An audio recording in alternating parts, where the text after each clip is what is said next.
বুকে হাত দিয়ে বলতে পারবেন যে সবাই অযোগ্য? আমরা যে অযোগ্য তার প্রমাণ কেউ করতে পারেনি, সুপ্রিম কোর্ট অবধি বলতে পারেনি আমাদের বিরুদ্ধে কোনো এলিগেশন আছে। তাহলে কেন আমরা আজকে এই পথে? যারা চুরি করলো তাদেরকেই আবার বলা হলো যে আপনারা পরীক্ষা নেন। তাদেরকে পরীক্ষা নিতে বলা হলো, নাকি সেই পরীক্ষার মাধ্যমে আবার টাকা তোলার পথ খুলে দিল? ভবিষ্যৎ প্রজন্ম কোথায় যাবে? আজকে মাননীয় আমাদেরকে বারবার বলছে যে আপনাদের দুঃখে আমি ব্যথিত, আপনাদের জন্য আমি আমার জীবন পর্যন্ত দিতে পারি। দয়া করেন মাননীয়, আপনাকে জীবন দিতে হবে না, আপনি দয়া করে এসএসসিকে বলুন আমাদের ওএমআরের মিরর ইমেজটা দিক, আমরা তাহলে আমাদের নিজের যোগ্যতায় নিজের জায়গাটায় দাঁড়াতে পারবো। আমাদের চোখের জলের দাম একদিন আপনাদের দিতে হবে, কারণ আমরা সৎ মানুষ। সততার প্রতীক যদি আপনারা হন, তাহলে আমাদের এই চাকরি অবিলম্বে ফিরিয়ে দিন। এর থেকে বেশি কিছু বলবো না। মনের জোর ভেঙে গেছে, মেরুদণ্ড ভেঙে গেছে, তার জন্য রাস্তায় আজকে এভাবে দাঁড়িয়ে আছি।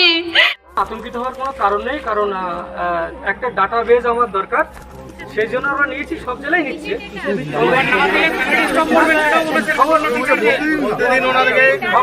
খবর সেইভাবে হচ্ছে না, কিন্তু সব জেলায় নিচ্ছে। তবে সঙ্গে কিছু আলোচনা হয়েছে এবং উনি কতগুলো কথা বলেছেন আমাদেরকে, সেই কথাগুলো আপনারা হয়তো শুনেছেন। যে এখনও যেহেতু আমাদের কোনো টার্মিনেশন দেওয়া হয়নি, ফিনান্স বা কোনো ফরওয়ার্ডিং লেটার এখনও সুপ্রিম কোর্টের পরিপ্রেক্ষিতে হয়নি, তা সত্ত্বেও আমাদের জেলাতে গত পরশুদিনই আপনি প্রত্যেকটা স্কুলের এইচি এবং যারা টিআইসি ছিল তাদের সঙ্গে আপনি একটা ভিজিট কন্ট্যাক্ট করেছিলেন। বিক্ষোভে উত্তাল জেলা প্রশাসকের কার্যালয়। রাজ্যের সারা জেলার পাশাপাশি চাকরিহারাদের বিক্ষোভে উত্তাল তার ব্যতিক্রম নেই উত্তর দিনাজপুর জেলা।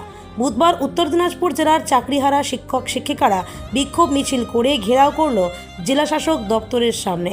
সেখানে ঘণ্টাখানেক ধরে বিক্ষোভ দেখিয়ে ঘেরাও করে জেলা বিদ্যালয় পরিদর্শকের করণ। চাকরি ফিরে পাওয়ার দাবিতে বিক্ষোভ দেখাতে থাকেন চাকরিহারা শিক্ষক শিক্ষিকারা। চলে উই ওয়ান্ট জাস্টিস স্লোগান।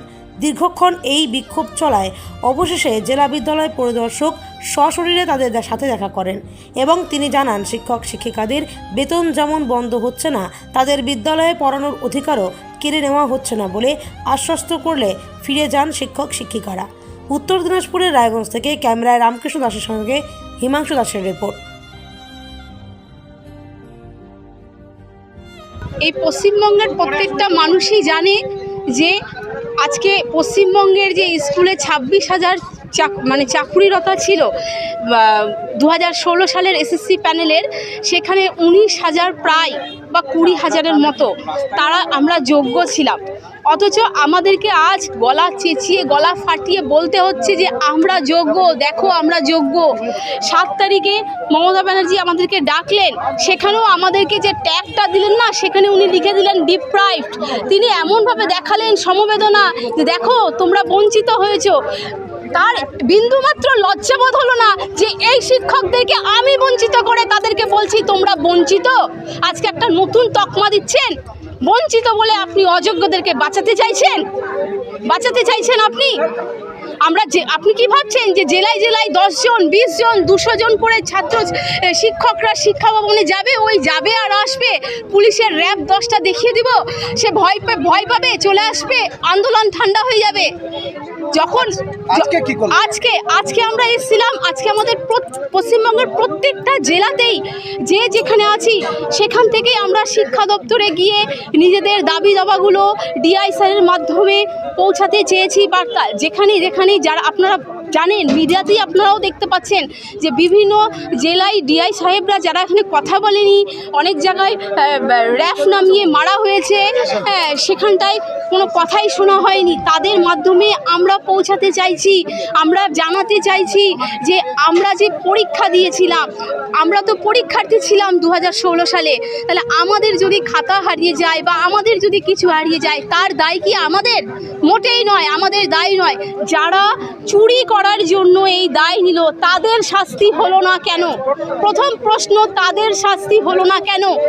আজকে এই সরকার এবং এই সরকারের দুর্নীতিগ্রস্ত নেতারা শিক্ষকদের মানসিকতা আগেই ভেঙে রেখেছিল। যখন আমরা পড়াশোনা করতাম না, তখন লোকাল নেতা মন্ত্রীদের বলতে শোনা যেত, টাকা দিবি না চাকরি হবে না, টাকা দিবি না চাকরি হবে না।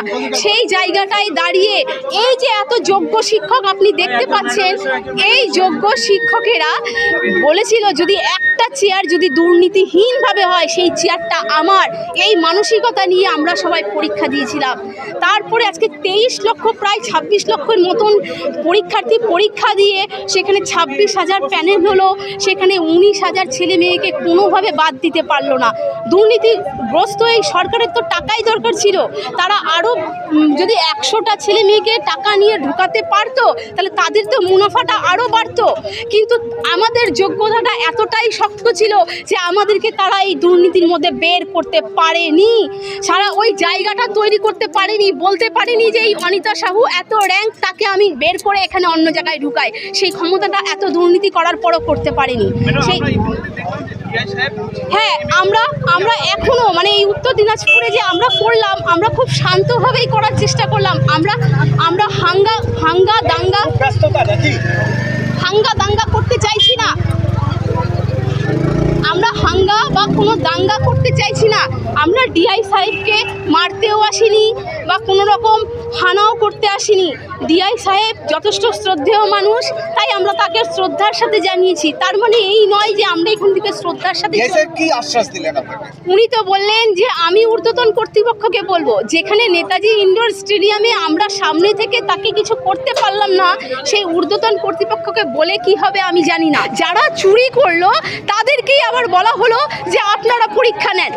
তাদেরকে পরীক্ষা নিতে বলা হলো নাকি সেই পরীক্ষার মাধ্যমে আবার টাকা তোলার পথ খুলে দিল?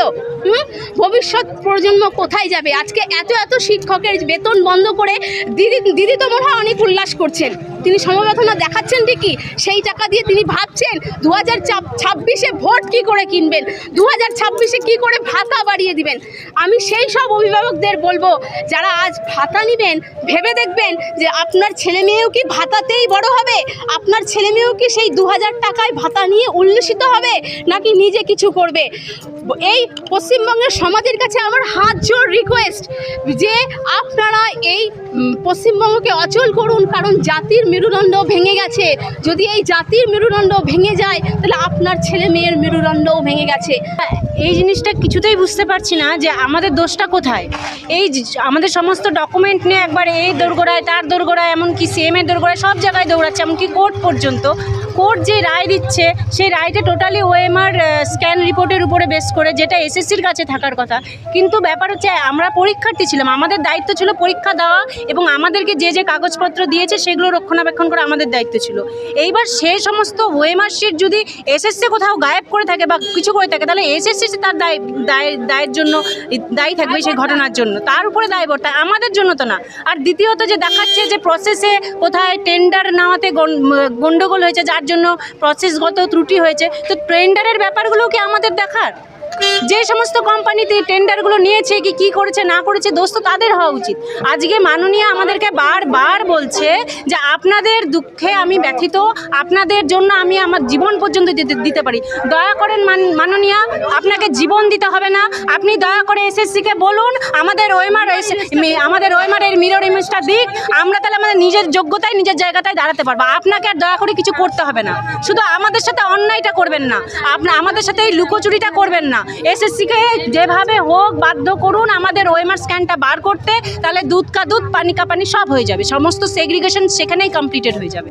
এসএলএসটিতে যারা পরীক্ষা দিয়েছেন, যে 22 লক্ষ পরীক্ষা দিয়েছিলেন, তারা আজকে বলছেন হ্যাঁ আমাদের প্রতি ওনাদের প্রতি ন্যায় বিচার হয়েছে। আপনারা বলুন তো, বুকে হাত দিয়ে সমস্ত প্রক্রিয়াটা কি বেআইনি? সবাই কি বেআইনিভাবে চাকরি পেয়েছে? আপনারা বলুন, বুকে হাত দিয়ে বলুন যে প্রত্যেকটা মাস্টারমশাই আজকে যারা স্কুলে যাচ্ছেন সবাই অযোগ্য, বলতে পারবেন? বুকে হাত দিয়ে বলতে পারবেন যে সবাই অযোগ্য? আমরা যে অযোগ্যতার প্রমাণ কেউ করতে পারেনি, সুপ্রিম কোর্ট অবধি বলতে পারেনি আমাদের বিরুদ্ধে কোনো এলিগেশন আছে, তাহলে কেন আমরা আজকে এই পথে? বলুন যে 2016 এসএলএসটিতে যারা পরীক্ষা দিয়েছিলেন সে পরীক্ষার্থীদের, আমার সহপাঠীদের উদ্দেশ্যে আমি বলতে চাই, আমাদের চাকরি চলে যাওয়াতে আপনারা কি খুশি? আপনারা যারা আমাকে চেনেন, আমার কাছে, তারা বলুন আমি কি কোনোদিন কোনো নেতার কাছে গিয়েছি যারা আমার কাছের, তারা জানে আমার যোগ্যতা কি? তারা বলুন, আমার সঙ্গে কি আজকে ন্যায় বিচার হয়েছে?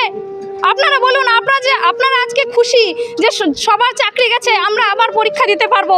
আপনারা বলুন, আমাদের দায় কি? যারা অযোগ্য তারা তাদের শাস্তি পেয়েছে, আমি তাদের নিয়ে কিছু বলতে চাই না, কিন্তু আমরা কি দোষ করেছি? আপনারা বলুন, আমরা এখন কোথায় যাব, কি করব? আমার আজকে ছোট বাচ্চা ক্লাস 2-এ পড়ে, আমাকে জিজ্ঞেস করছে, মা তুমি স্কুলে কেন যাচ্ছ না?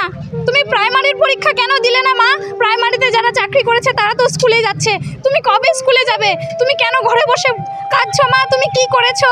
তুমি তো কোনো অন্যায় করোনি, কেন যাচ্ছ না?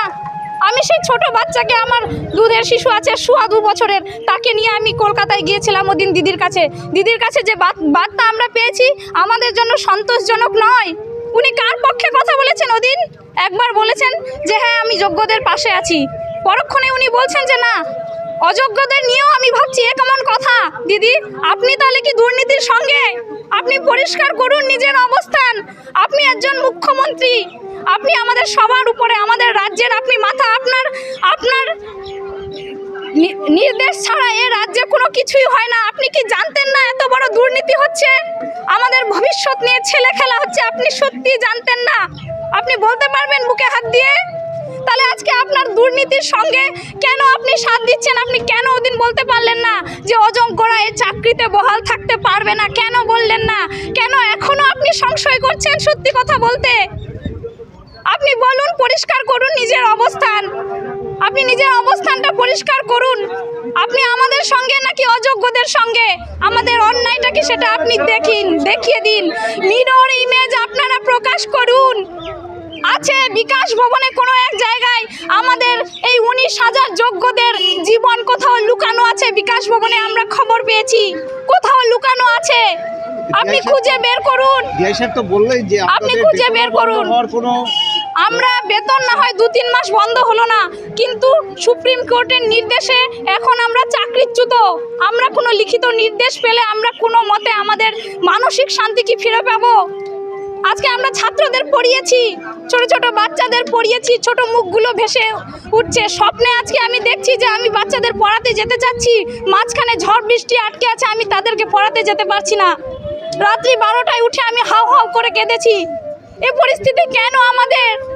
আপনারা বলুন, আপনারা সাধারণ মানুষ যারা আজকে আমাকে দেখছেন, আপনারা বলুন, আমাদের যে ভবিষ্যৎ সমাজ, এই সমাজের মেরুদণ্ড ভেঙে যাচ্ছে নাকি উন্নতি হচ্ছে? আপনারা বলুন, আপনারা কোন পথে হাঁটবেন আমাদের সঙ্গে? আমরা কেন শুধু যোগ্য শিক্ষকরাই আছে, আমাদের সঙ্গে কেন সাধারণ মানুষ আসছে না? আপনাদের কি দায় নেই যে শিক্ষক সমাজের একাংশটা যারা দুর্নীতি করে চাকরি পায়নি তাদের উদ্দেশ্যে, তাদের জন্য আমরা স্ট্যান্ড করি? আপনাদের কি দায় নেই?